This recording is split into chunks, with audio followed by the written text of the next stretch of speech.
Mana? Mana? Mana? Aduh!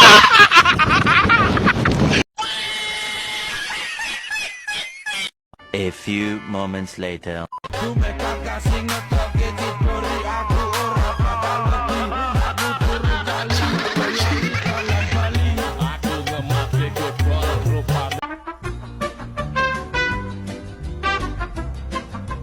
Assalamualaikum warahmatullahi wabarakatuh. Perkenalkan, saya Muhammad Azhari dari Teknologi Pertambangan. Di sini saya akan menjelaskan yaitu unsur kimia natrium hidroksida. Di sini saya akan menjelaskan yaitu ada 3 sifat penggunaan dan keamanan. Yang pertama, gambar kristal natrium hidroksida padat. Lalu beralih ke animasi rumus kimia NaOH. Hari ini kita akan membahas salah satu senyawa kimia yang sangat penting namun juga berbahaya jika tidak ditangani, yaitu natrium hidroksida. Mungkin kalian pernah mendengarnya dengan nama lain seperti soda kaustik atau lye. Apa sebenarnya zat ini, di mana ia digunakan, dan apa harus kita perhatikan agar tetap aman? Mari kita bahas semuanya dalam video ini. Apa itu natrium hidroksida? Struktur molekul AHO yang digunakan menjadi ion Na dan OH, lalu gambar zat dalam bentuk padat dan larutan. Secara kimia, natrium hidroksida memiliki rumus kimia NaOH yang terdiri dari ion natrium Na+ dan ion hidroksida OH. Ini adalah basa kuat yang sangat penting relatif dalam kondisi suhu dan tekanan ruangan. Natrium hidroksida berwujud padatan berwarna putih, berupa butiran, serpihan, atau kristal. Salah satu sifatnya yang khas adalah higrokoposis. Artinya, ia mudah menyerap uap air dan karbon dioksida dari udara. Oleh karena itu, ia harus disimpan dalam wadah yang tertutup dan rapat. Ketika dilarutkan dalam air, natrium hidroksida akan teroksidasi sepenuhnya menjadi ion-ionnya, menghasilkan larutan yang sangat basah, nilai pH yang jauh di atas 7 proses.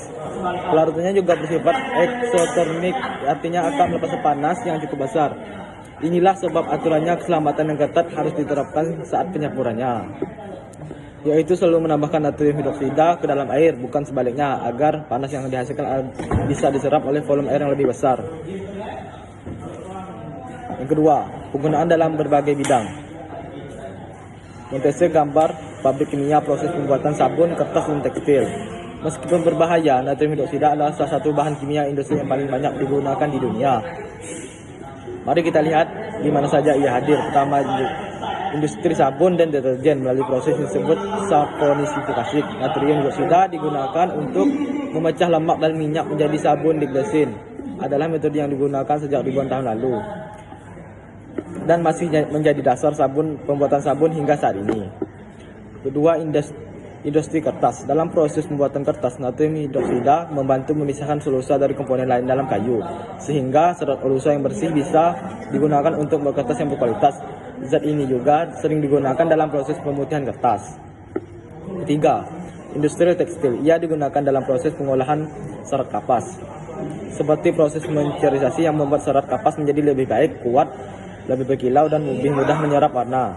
Keempat, pengolahan air natrium hidroksida digunakan untuk menetralkan keasaman air, juga membantu mengendapkan logam berat yang ada dalam air, sehingga air menjadi lebih aman untuk digunakan atau dibuang.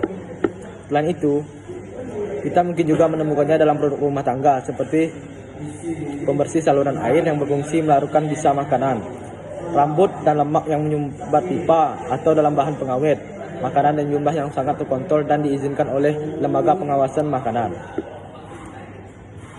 Simbol bahaya korosif.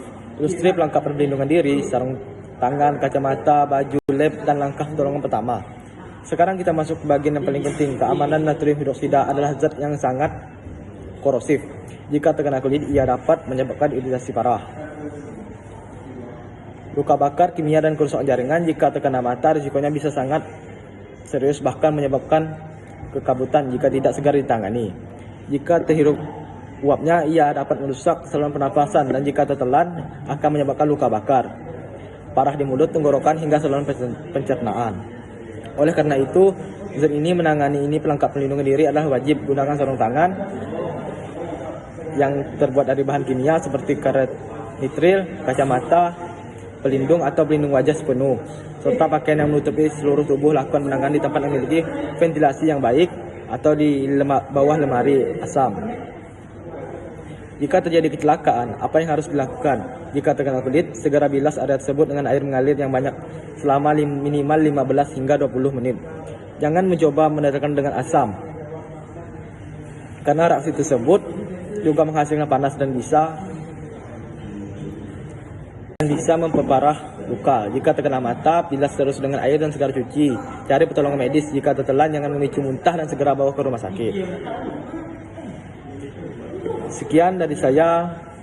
Mungkin hanya itu dapat saya sampaikan. Saya akhiri. Wassalamualaikum warahmatullahi wabarakatuh.